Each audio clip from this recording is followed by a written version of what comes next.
नमस्कार। भगवती चरण वर्मा की चित्रलेखा हमसे एक सीधा सवाल पूछती है, पाप क्या है। पर आज हम इस सवाल के जवाब में नहीं बल्कि इसके पीछे छिपे एक और गहरे सवाल में उतरेंगे। और वो सवाल क्या है? सवाल ये कि क्या इंसान के पास वाकई सही या गलत चुनने की आजादी है भी, या हम सब सिर्फ अपनी प्रकृति और क्या कहते हैं परिस्थितियों के धागों से बंधी कठपुतलियां हैं। वाह, ये सवाल तो मतलब इस उपन्यास की आत्मा है। कहानी शुरू यहीं से होती है। हाँ, जब महाप्रभु रत्नांबर के दो शिष्य श्वेतांग और विशाल देव उनसे यही सवाल पूछते हैं। और कमाल की बात यह है कि गुरु के पास इसका कोई सीधा जवाब नहीं है। वो कहते हैं, मैंने आज तक इस प्रश्न का उत्तर नहीं पाया और शायद पा भी न सकूंगा। और यहीं से ये कहानी एक साधारण कथा ना रहकर एक मनोवैज्ञानिक और दार्शनिक प्रयोग बन जाती है। बिल्कुल।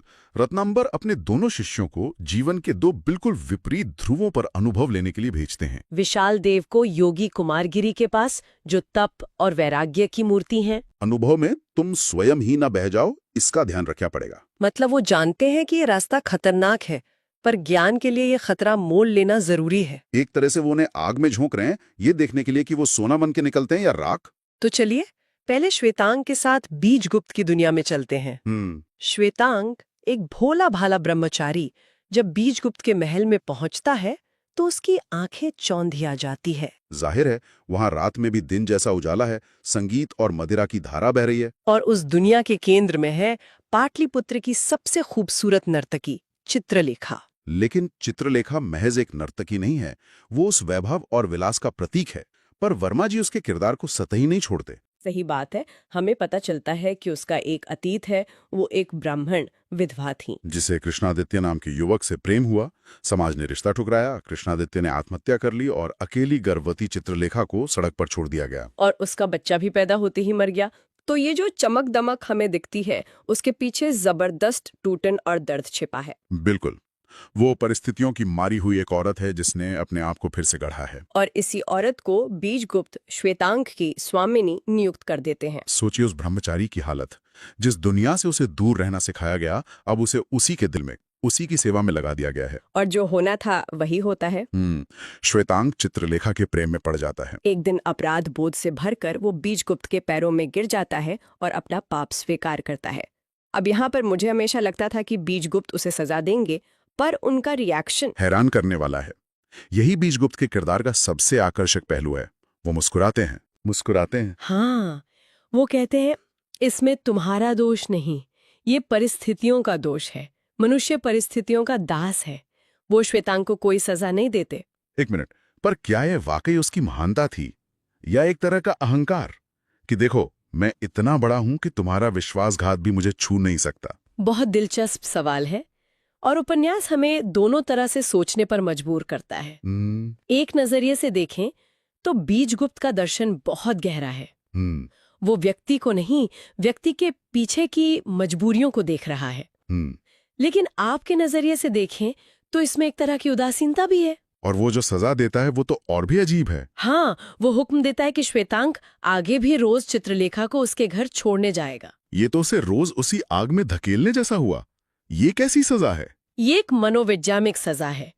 बीजगुप्त शायद उसे ये सिखाना चाहता है कि परिस्थितियों से भागो मत, उनका सामना करो। तो एक तरफ श्वेतांग भोग विलास की दुनिया में प्रेम और अपराध बोध से जूझ रहा था, और दूसरी तरफ उसका गुरु भाई विशाल देव। वो एक बिल्कुल अलग ही आग में तप रहा था।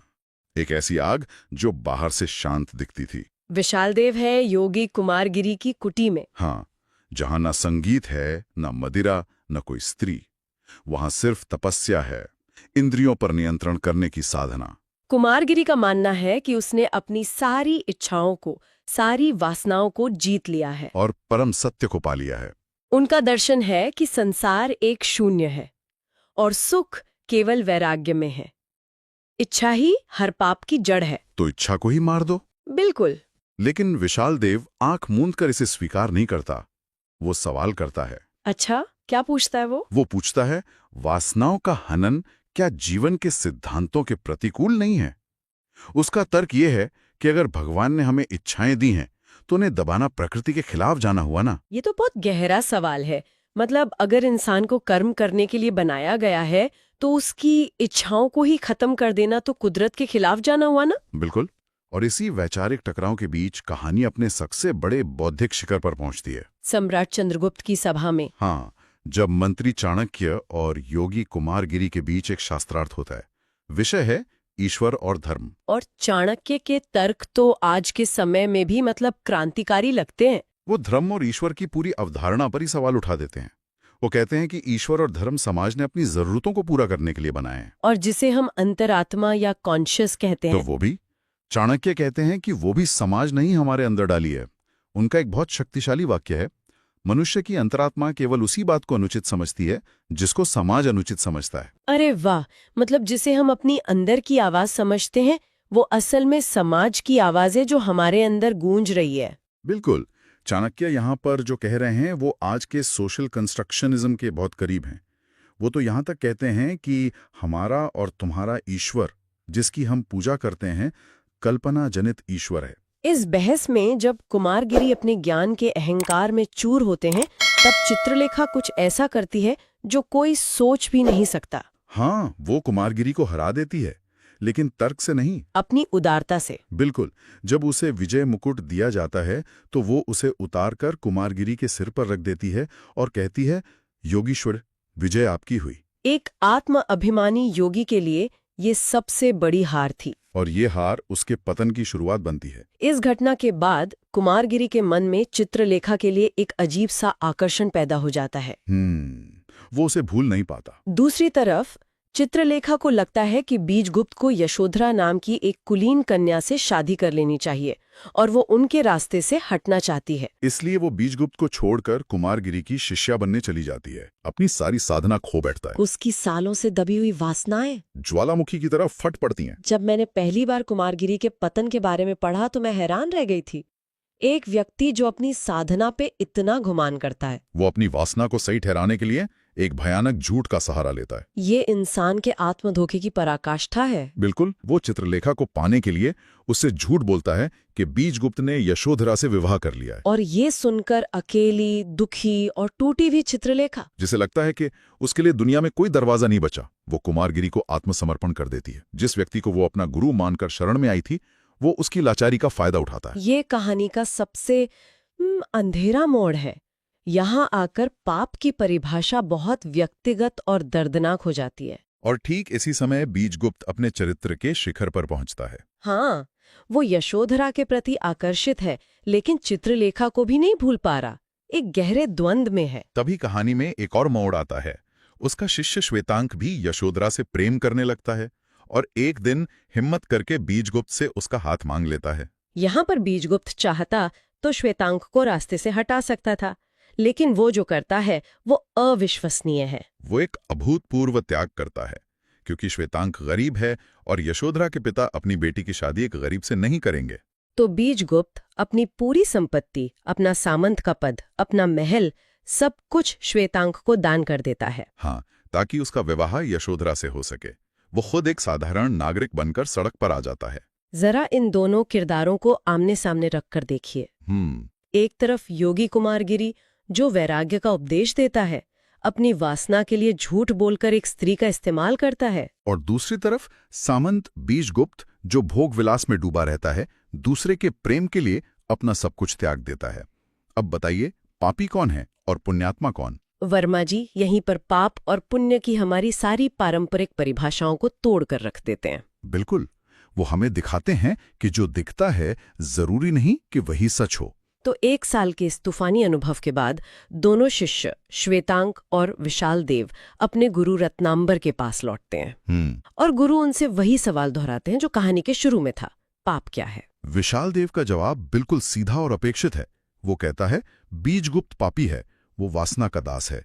कुमारगिरी महान है, उसने अपने मन को जीत लिया है। उसने जो देखा उसके हिसाब से उसका जवाब सही है, पर श्वेतांक चुप रहता है।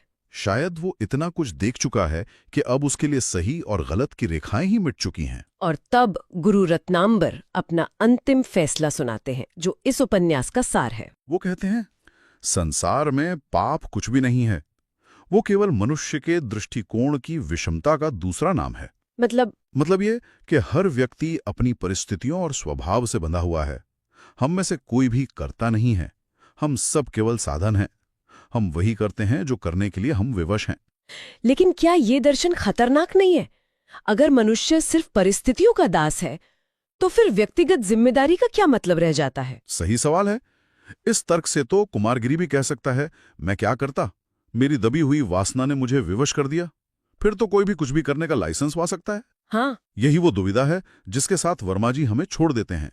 ये कोई आरामदायक जवाब नहीं है। ये दर्शन हमारी न्याय और नैतिकता की पूरी व्यवस्था पर सवाल खड़ा कर देता है। ये हमें किसी के कर्मों को जज करने से हटाकर उन कर्मों की पीछे की शक्तियों को समझने पे जोर देता है। बिल्कुल, ये शायद सहानुभूति का दर्शन है, लेकिन ये हमारी जिम्मेदारी की भावना को चुनौती भी देता है। तो क्या बीजगुप्त का त्याग महान था या वो भी अपने स्वभाव के हाथों विवश था? क्या कुमारगिरी का पतन पाप था या उसकी दमित प्रकृति का एक अनिवार्य विस्फोट? उपन्यास कोई एक जवाब नहीं देता। वो पाप और पुण्य को निश्चित श्रेणियों में नहीं बांटता। वो दिखाता है कि हर इंसान के अंदर एक बीजगुप्त और एक कुमारगिरी दोनों मौजूद हैं। सही परिस्थितियां मिलने पर कोई भी पक्ष हावी हो सकता है। चित्रलेखा हमें किरदारों की एक ऐसी यात्रा पर ले जाती है जहां सही और गलत की सीमाएं धुंधली हो जाती है। और ये उपन्यास हमें किसी अंतिम उत्तर पर नहीं, बल्कि गहरे सवालों के सामने लाकर खड़ा कर देता है। और यही आज का विचारणीय प्रश्न है।